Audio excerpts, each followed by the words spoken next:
राधे राधे प्रिय भक्तों, जय माता दी। नवरात्रि के 8वें दिन महागौरी की कथा आइए सुनते हैं। श्वेत वृषभ पर आरूढ़ हैं, श्वेत वस्त्र धारण करती हैं और अत्यंत पवित्र हैं और महादेव को आनंद प्रदान करने वाली हैं। महागौरी माता हम सबका कल्याण करें। शारदीय नवरात्रि के 8वें दिन महागौरी की पूजा अर्चना की जाती है। इसी दिन दुर्गा अष्टमी के नाम से भी जाना जाता है। इस दिन कन्या पूजन करने की भी परंपरा है। तो चलिए इस शारदीय नवरात्र की परम मंगल अवसर पर आज हम श्रवण करते हैं देवी महागौरी की सुंदर और पौराणिक कथा। आइए आज इस नवरात्रि व्रत कथा आरंभ करते हैं। शारदीय नवरात्रि यानी माँ दुर्गा की पूजा आराधना करने का विशेष संपूर्ण समय है और सुवर्ण समय है। नवरात्रि के 8वें दिन महागौरी का स्वरूप अत्यंत सुंदर, दिव्य और शोभायमान लगता है और इस दिन पूर्ण भक्ति भाव से उनकी पूजा आराधना की जाती है। उनका वर्ण शंख, चंद्रमा और कंद पुष्प के समान उज्ज्वल श्वेत रंग का है। उनके वस्त्र और आभूषण भी श्वेत रंग का है।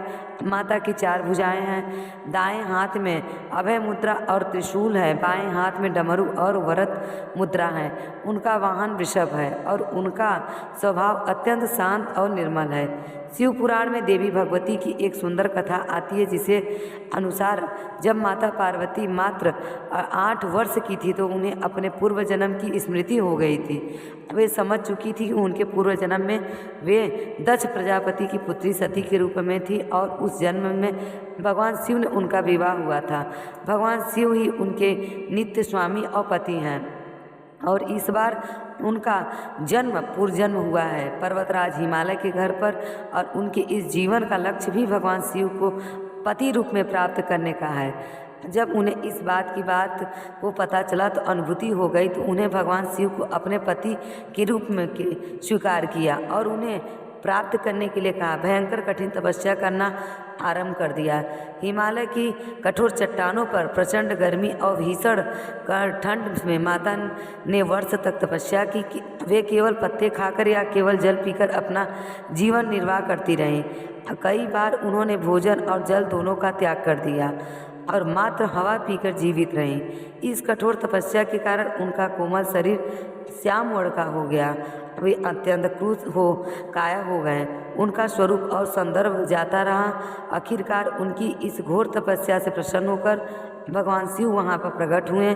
उन्होंने माता पार्वती की परीक्षा भी दी, लेकिन माँ पार्वती अपने संकल्प पर और अड़िंग बनी रही और उस समय शिव भगवान ने उन्हें अपनी पत्नी के रूप में स्वीकार करना उचित समझा। उसके बाद भगवान शिव ने गंगा जल से उनका अभिषेक किया और इस दिव्य स्नान से माता का श्याम वर्ण दूर हुआ। वे चंद्रमा के समान और गौर वर्ण की हो गईं। उनकी तपस्या से प्राप्त महान गौरव के कारण वे महागौरी के नाम से इस जगत में विख्यात हुई।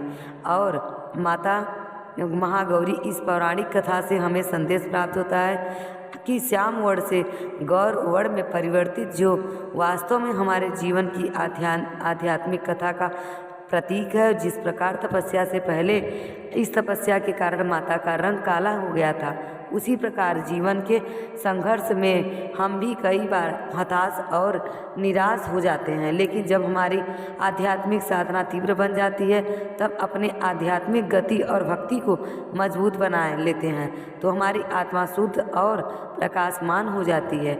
हमारे अंत एक आध्यात्मिक नवीन ऊर्जा का संचार करती है। महागौरी की तपस्या हमें शिक्षा देती है कि सच्चा योग केवल आसन प्राणायाम नहीं, अपितु अपने लक्ष्य के प्रति पूर्ण समर्पण है। अपने आप को स्वयं को पहचानने की एक यात्रा है जो स्वयं से आरंभ होकर परम श्रेष्ठ उच्चतर स्थान पर विराजमान है, उस समय उस परम भगवान तक समाप्त होती है। आज की भागदौड़ भरी जिंदगी में हम तुरंत परिणाम की इच्छा रखते हैं, लेकिन माता का यह स्वरूप हमें शिक्षा देता है कि धैर्य और निरंतरता से ही सच्ची सफलता प्राप्त होता है। और आध्यात्मिक जीवन में भी यही नियम लागू होता है। प्रत्येक साधक को निरंतर प्रत्येक दृढ़ इच्छा शक्ति रखते हुए विश्वास के साथ अपनी आध्यात्मिक साधना को आगे बढ़ाते रहना चाहिए।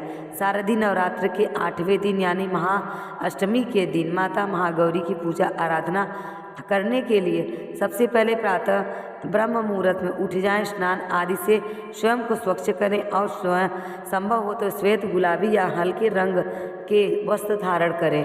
पूजा के स्थल को शुद्ध करके माता की मूर्ति या फिर चित्र की स्थापना करें।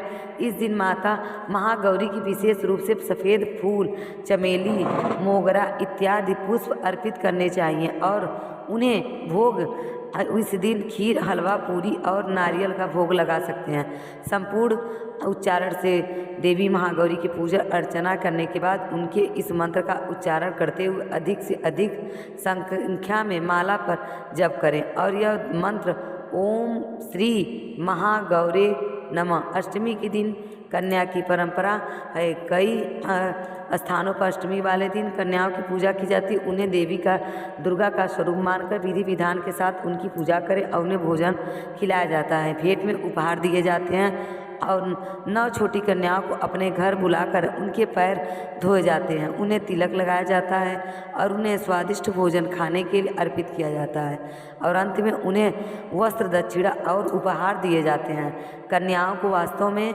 देवी का स्वरूप मानकर उनसे आशीर्वाद लिए जाते हैं और यह परंपरा नारी शक्ति के सम्मान का प्रतीक होता है। तो इसीलिए अगर आपके स्थानीय समय के अनुसार अष्टमी वाले दिन आप कन्या पूजन कर रहे हो तो माता महागौरी से प्रार्थना करते हुए शारदीय नवरात्र के 8वें दिन कन्या पूजन करना चाहिए। देवी महागौरी की पूजा आराधना करने के बाद और कन्या पूजन समाप्त करने के बाद इस मंत्र का उच्चारण करते हुए देवी महागौरी से प्रार्थना करें।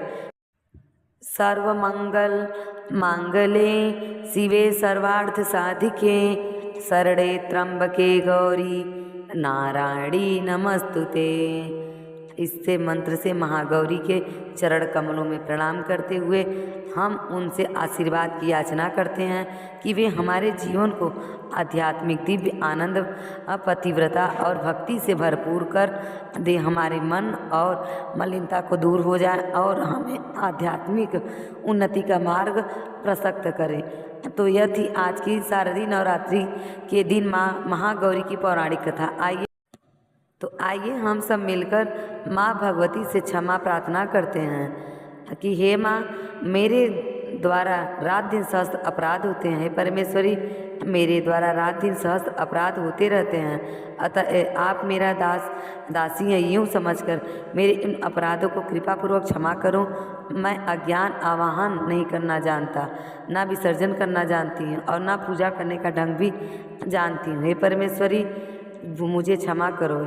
हे सुरेश्वरी, जो मैंने मंत्रहीन, क्रियाहीन और भक्तिहीन पूजा किया है वह सब आपकी कृपा से पूर्ण हो सका। सैकड़ों अपराध करके भी जो भक्त आपकी शरण में जाकर केवल जगदम्ब कहकर पुकारता है उसे गति प्राप्त होती है। जो ब्राह्मण देवता के लिए सुलभ नहीं है वे जगदम्ब में अपराधी हूँ, किंतु आपकी शरण में आई हूँ। अतः इस समय मैं दया की पात्र हूँ, आप जैसा चाहो वैसा करो।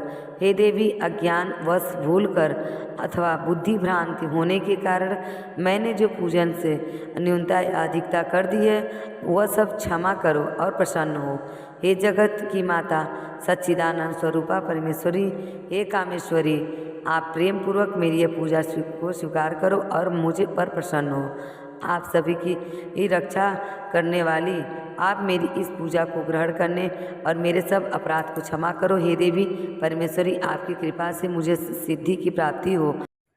तो प्रिय भक्त, यहीं पर यह कथा समाप्त होती है। अगर आपको हमारी ये कथा पसंद आई हो तो कृपा करके हमारे चैनल को सब्सक्राइब करना और मिलते हैं अगले वीडियो में। तब तक के लिए जय माता दी, राधे राधे।